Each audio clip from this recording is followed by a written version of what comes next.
Hello, everybody. I hope you are doing well wherever you are, whenever you are.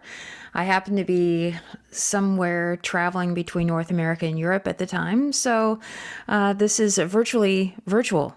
But it's my pleasure to give this talk. And unfortunately, I just have a precious few moments to discuss this profoundly deep and important topic. So it's going to be a little bit dry, probably too fast for what I'd normally like to do. But I hope that you'll learn something and gain something from it anyway. And so let's get started about my talk on the essential principles of self-care. So I'm going to share my screen here, do all this. So there we go. Slideshow. There we go. So there's essential principles of self-care. But why do we need to talk about self-care? Because it is important. Viktor Frankl, who wrote the book Man's Search for Meaning, which should be every human's required reading, he says, that which is to give light must endure burning. And so we're giving off light and we're burning. But fortunately for us, we're not a candle and we're not going to completely burn up, but we do give off heat. We do burn. And so we need to mitigate the unfortunate consequences that can give from the light that we're giving out. And it's important because self-care improves self-regulation. We can't help others further than when we can help ourselves in our own personal growth and development. Unhealthy people can wreak havoc in teams. And so lack of good self-care can lead to burnout, depression, and other more serious mental health problems. So what stresses us? We have lack of information, uncertainty, lack of control, isolation, conflict. Any of these sound familiar? Cross-cultural work-life balance. We're listening to traumatic stories all the time. But we also have stress that's outside of our work. So we can have a large workload. Also, we're probably doing things that are outside of our strengths, and we're having to manage a lot of different kinds of tasks. And sometimes we have difficult clients. And sometimes it's just stressful when we don't see the progress in the people or the cause that we want to achieve. So it can really be difficult. So there's different kinds of distress. This first one is compassion fatigue. And that's when we're getting just a bit crispy. We're not totally burned out. We're a little bit frustrated. We're weary. Things aren't going right. We can fluctuate between compassion fatigue and compassion satisfaction. We're just not seeing the progress that we want to see. And so the next one is secondary trauma or vicarious trauma. They're often interchangeable. They're slightly different, but I won't get into that now. And this is a common consequence or side effect of the work that we do with broken people, because we're exposed to their trauma, we're exposed to their stories, and then sometimes we can experience the symptoms of burnout or PTSD just by experiencing what they're experiencing vicariously. So it may not be possible to 100% avoid this, but we can certainly mitigate it and prevent serious consequences of it. So then there's burnout. Man, this is really a prolonged sense of frustration, of fatigue, sometimes depression. There's some symptoms. We can have loss of vitality. We can experience fatigue and depletion. We can feel overwhelmed. Sometimes we get cynical, and then sometimes we get a workaholic attitude, like we're arrogant, like, okay, no one else can do this better than me. We're just fine. I'll do it. That's arrogant. Then sometimes we can withdraw. We get isolation. Our lives narrow. And then we can get bored. We can have increased confrontation or conflict with our staff, with our colleagues, or even sometimes at home. And sometimes we're just plain feel helpless about the whole situation. So, but let's talk about what self-care is and what it is not. So it is a foundational rhythm to mostly maintaining a lifestyle that's generally balanced and sustainable. We're never perfect, and the balance requires a constant shifting with the moving elements of our lives, and that's perfectly okay. A self-care plan, a good rhythm includes daily, weekly, monthly, and even yearly practices that form a rhythm to our lives. They can include activities, but a lot of times, sometimes it means refraining from activities that aren't helpful. For organizations, it can mean establishing a rhythm to the work that you do as an organization, or a culture, or an environment that facilitates a healthy balance in the individuals that you work with. But what self-care is not, okay? It's not a list of activities. It's not a female thing, guys. I know you think it's like hot chocolate and bubble baths and rainbows, and it's not. It's for you as much as anyone else. And it's not a list. It's not things to buy. Self-care is not things to buy. It's not just treating yourself. Yeah, it's fine to have ice cream. It's nice to just chill out with Netflix or new clothes, but that does not a self-care plan make. It's not an escape. It's not distraction. Self-care is not a parachute. It's not something that you implement when you're feeling yourself getting burned out. It's not something that you just pull out. It's something that you do to mitigate burnout and prevent it. It's not it's not an excuse to fulfill responsibilities. It's not like, oh no, self-care, can't do that. No. But also it is not selfish. So that's why we're talking about this today.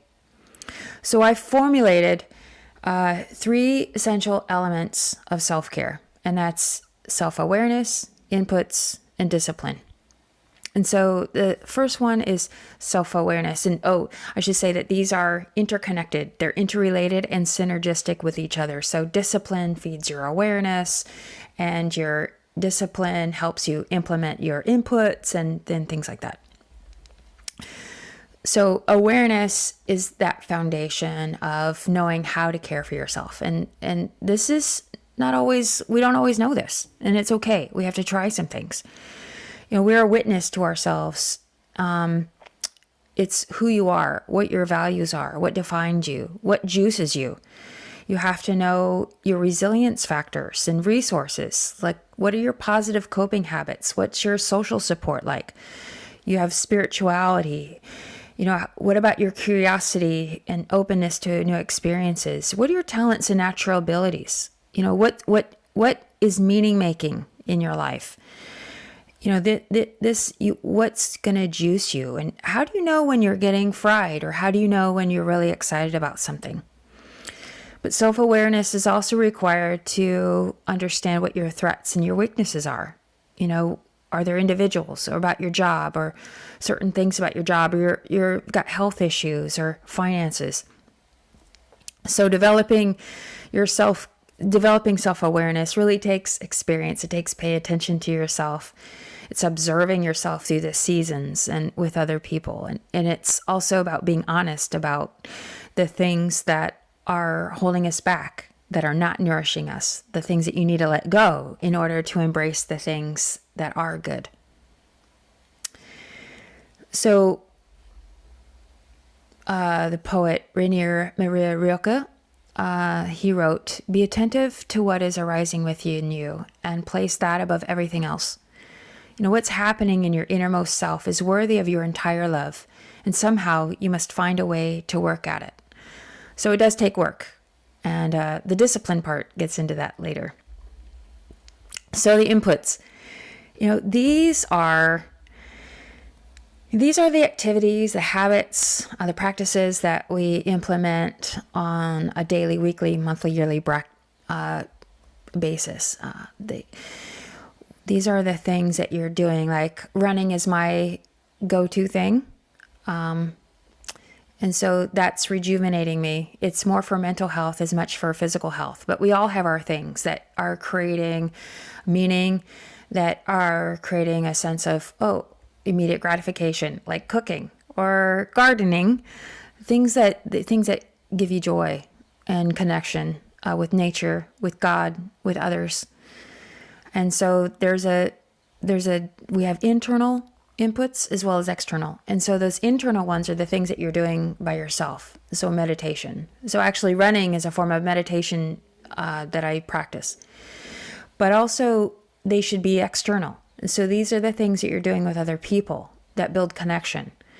So while on the weekdays I'll run by myself for that sense of getting into that Zen mode, on the weekends I'll run with other people for that sense of connection and sense of being with other humans and sharing experiences together.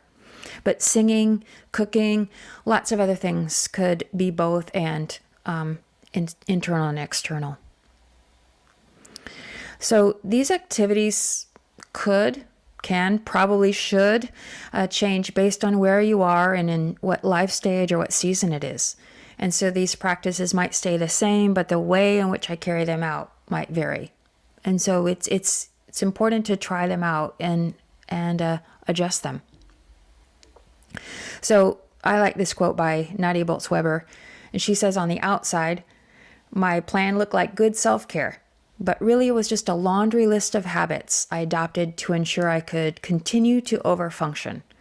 So like I said, this is not just treating yourself. It's not just escapism. It's not just things that, you do to, forget about your troubles, but they really need to be nourishing.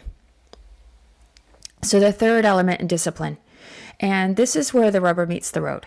This is the execution of whatever inputs and activities that you've planned to do. It's important to not get hung up on what is the right thing. The discipline is to try. And sometimes it takes discipline to create the space to try. And so you might not find the thing that works for you right away, but it's the discipline to keep at it and to understand. And then you gain a better awareness of what's really going to nourish you. So this is one really extreme form of discipline. I mean, this is really profound. So Mother Teresa has described her rhythm of discipline for her sisters in her order.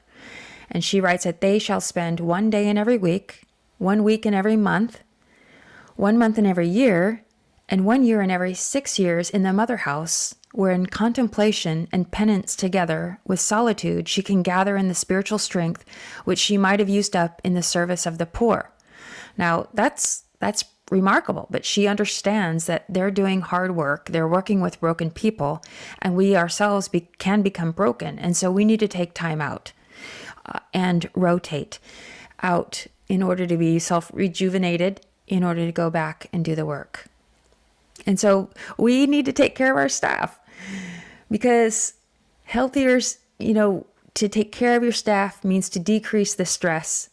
And then you increase your staff's wellness. Healthier staff, you get less burnout, less turnover of your staff, and then you can increase the positive impact on your beneficiaries. So there's no time to go into this, but I really need to mention that it's important for an organization to establish a culture, an environment of self-care rhythm and practices that support the individuals that are carrying out their own plan. And so what does this look like? First of all, leaders need a model. You need to model self-care first, and then your followers will do the same. You need to maintain your own boundaries. You need to take your vacations. You need to enforce those boundaries between work and life. And you can, taking your time off. And so that's enforcing the days off, evenings, weekends. Sometimes, some of our jobs, we're working the odd hours in the evenings or on weekends because, our beneficiaries aren't always they're not available only in 9 to 5. So we need to consider that. Balancing the workload, celebrations, retreats, dinners, team recreation, all those kinds of things. We need to destigmatize counseling and coaching and debriefing and making sure that those things are available within the team, but also encourage other people to perhaps go outside for an external or more objective debrief for a coach or counselor. Encourage that. You need to encourage professional development with your social workers, connecting with other social workers doing similar work in your city or country or region. Critical incidents policies, childcare policies, grievance policies, allowing a valid voice and honest feedback for your staff to talk about these issues is so important, that they're heard and they're understood. So in conclusion, I'm going to leave you with 10 things to do each day. The first is the most important. Sleep is the most important medicine you can ever take. The best thing you could ever do for yourself every day is to get enough sleep. And I try. It's hard sometimes, but do try. The second is nutritious food. Not just any food, but nutritious food. And then take your junk food. That's okay too. So do some light exercise, even if it's just walking. Make some vitamin D, go outside, breathe fresh air. It's so important. Practice gratitude. Do something pleasurable. Focus on what you did well, because we can always remember what we did wrong. But when we do that, we learn from our mistakes, so that it's not failing if you're learning. And then supporting a colleague, because you know your colleague is also going to be focusing on what they did wrong too. And so help them understand what they did well that day. Share a joke. Laughter is medicine too. And finally, pray, meditate, or relax.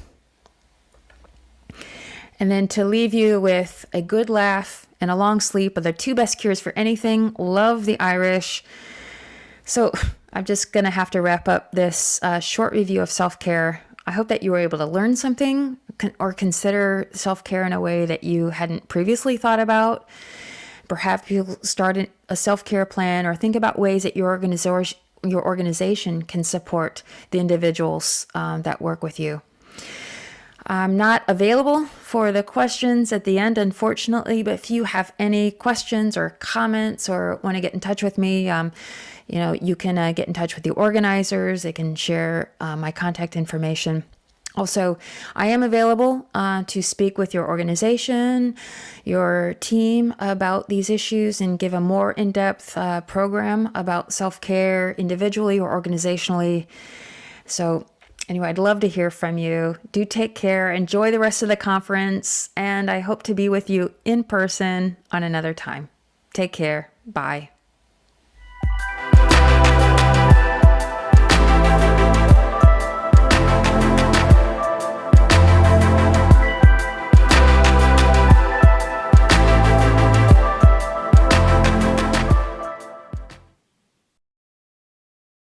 Hello, everyone, and welcome. My name is Zoe, and it is a real privilege to be talking to you today.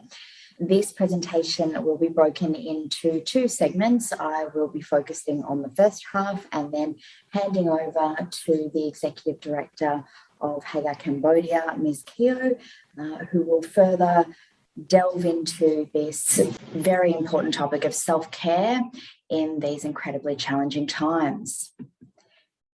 This presentation will focus on practical tools as well as an outline of empathy, vicarious trauma, and how this may affect those that are working in the helping professions. The work that people do in this space is challenging at the best of times. Vicarious trauma has long been linked with the helping professions, and a lot of this has been exacerbated by COVID. So we'll talk a little bit about that and then move into some really good, useful, practical strategies. Bit of background about me and how I came to be affiliated with Hagar. I was introduced to Hagar many moons ago in my social work studies, and I have since gone on to complete the doctoral studies in the area of trauma and resilience. And Hagar has been a big part of my journey and my understanding of resilience. I've also been operating as a trauma therapist in Southeast Asia for 5 years before recently relocating to Mauritius, where I'm joining you from today. But as I was developing this session, I was really drawing on a lot of what I understood from my professional experience in terms of resilience, because one might argue that self-care is a key area of that. So what have been the learnings for me in terms of meeting and being completely inspired by some of the trauma survivors that I interviewed as part of my research, and how I can weave some of those learnings into this presentation. What we've seen globally is that isolation, lockdown, economic downturn have affected the mental health of millions across the globe. Certainly for staff that are at the front line and those that work in NGOs supporting survivors, what we've seen is this ongoing shift and uncertainty in our external environments. There have been changes to the way that we work, the way that we live, the way that we interact with one another, and of course, the way that we support survivors. Because of this ongoing shifting nature, it is incredibly uncomfortable for many of us, and that can also exacerbate our own experiences and can potentially increase the likelihood of vicarious trauma. A question for the group: is vicarious trauma a byproduct of empathy? In my experience working with clinical teams globally, sometimes there seems to be a perception that it's not going to happen to us, or I have read a lot of books in this area and therefore am well placed to advise clients to have self-care plans for those that we support, but sometimes neglect our own self-care. And self-care can mean different things to different people, but no one in this day and age has been immune. Watching a lot of media reports, supporting anxious family members, also doing work in the helping professions and trying to best support survivors in this ever-shifting environment can be incredibly stressful. When we start to look at some of the research around identifying feelings, and one of my favourite social work researchers, Brené Brown, talks extensively about vulnerability. Some of you will be well aware of her work. She talks about how most people have an ability to name 3 key emotions: happy, sad, angry. But most humans, in fact, have 30. And one of the tools that we use in therapeutic practice is very much around feelings wheels and wheels of emotions. And one trip to Google Images and you will be awash with different variations of this in different languages. And it can be really helpful for people working in the helping professions, but also with our clients, to talk about how do we go about naming these emotions that we experience, and why do we need to do this in the first place. So one example of a feelings wheel is this. We can also find feelings wheels for different age groups, working with children, but I'm going to keep this in terms of our self-care as well. And neuroscientists have argued that when we name an emotion, it begins to lose its power, because for all of us, the brain is hyper aware as to what experiences and sensations are in our body. But when we take, for example, something like anxiety, where do you experience anxiety in the body? Is it a tightening of the chest, a shortness of the breath? Is stress experienced as tension in the shoulders, or a brick in the pit of your stomach? The brain is aware of all of these sensations and may actually think that you've been sick or injured in some way. So sometimes, and I do this myself, is write down right at this moment, how do I feel? If it is anxious, can you give me 3 descriptive words for anxious?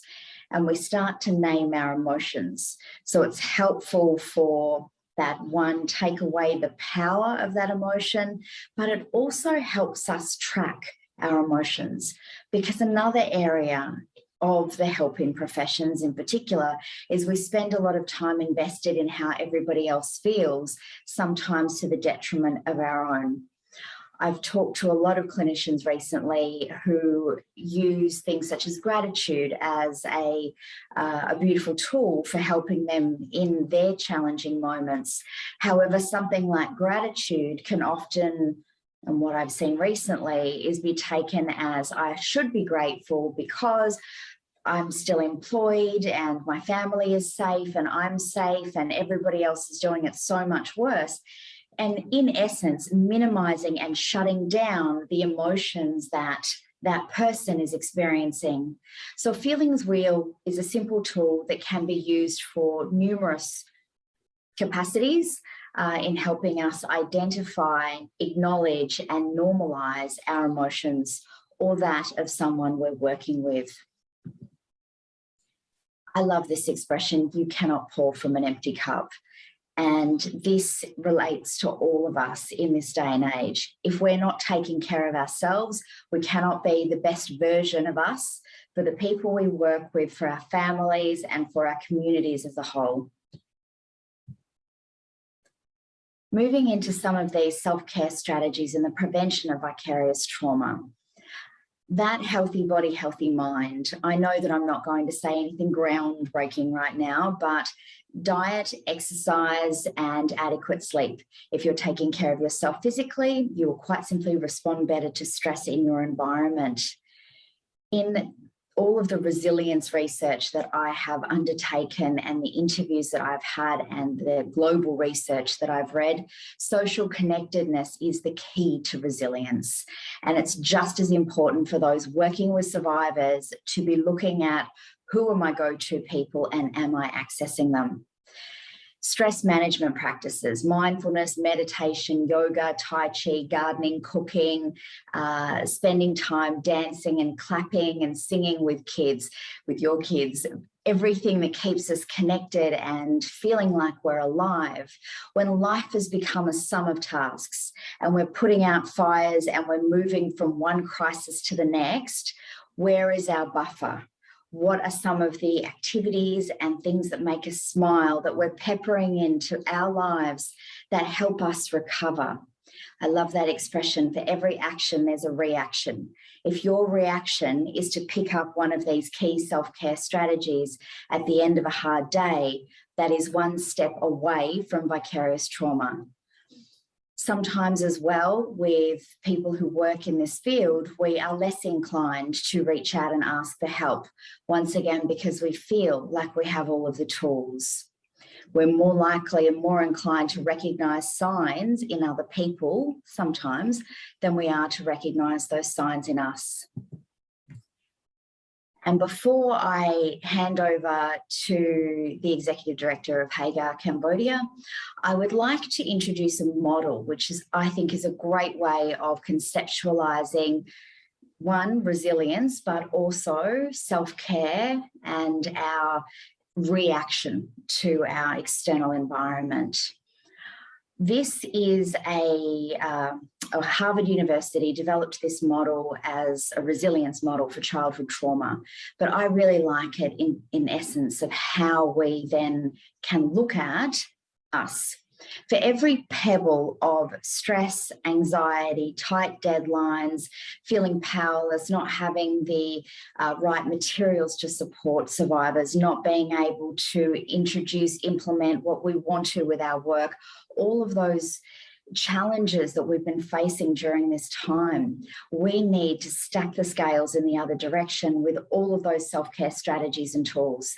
There is not top 3 self-care strategies for everyone. It will mean different things depending on you, but making sure that you're giving yourself permission to implement those tools in your life, that's what's key.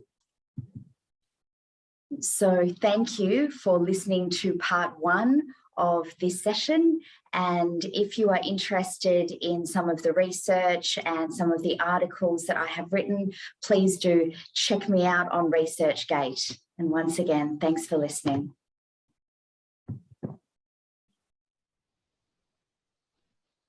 Good evening, everyone. My name is Keo Keang. I'm a country director of Hagar International in Cambodia. Thank you very much for the opportunity for me to give a presentation or sharing about self-care. The question is why self-care is important when working with survivor of human trafficking and abuse.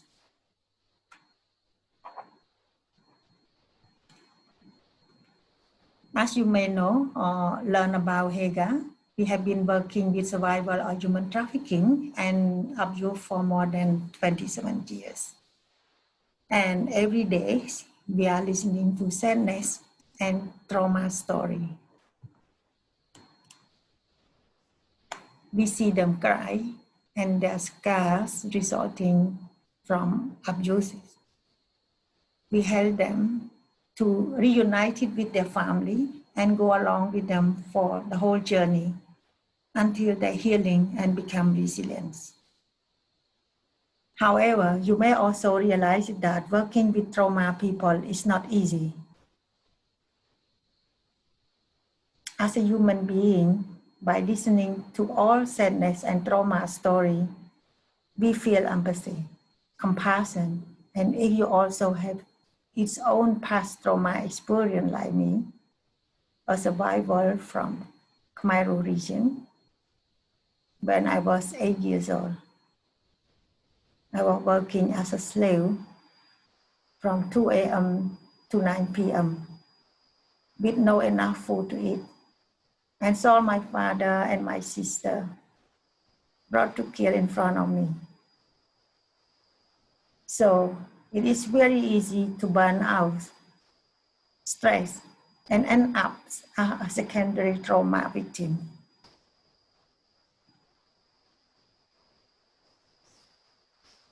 So what's happened if we don't have self-care? What stress have an impact on us?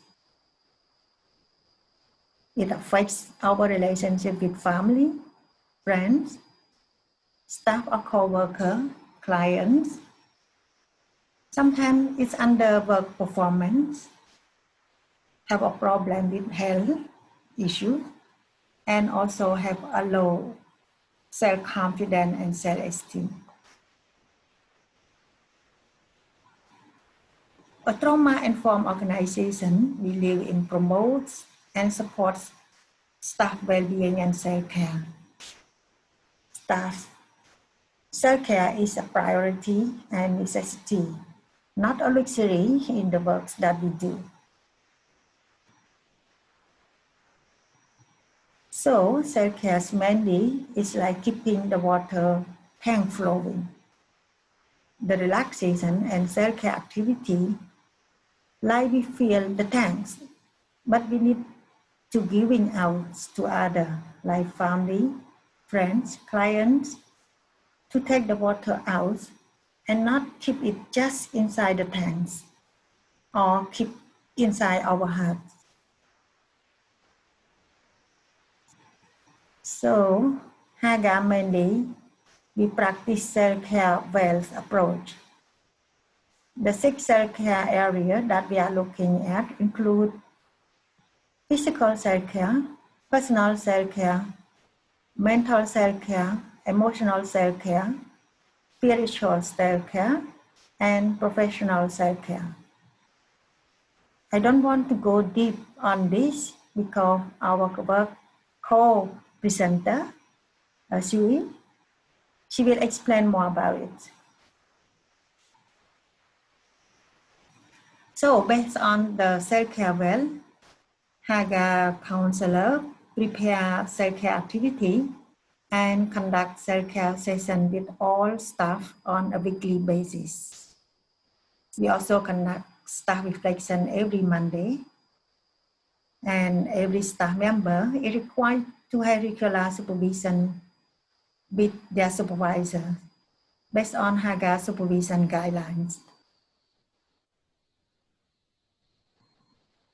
Moreover, every staff needs to have a safety plan to manage difficult emotions.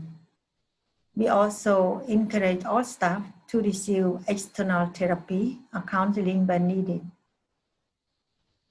Hagar also conduct self-care retreat and team building to make fun and reduce stress.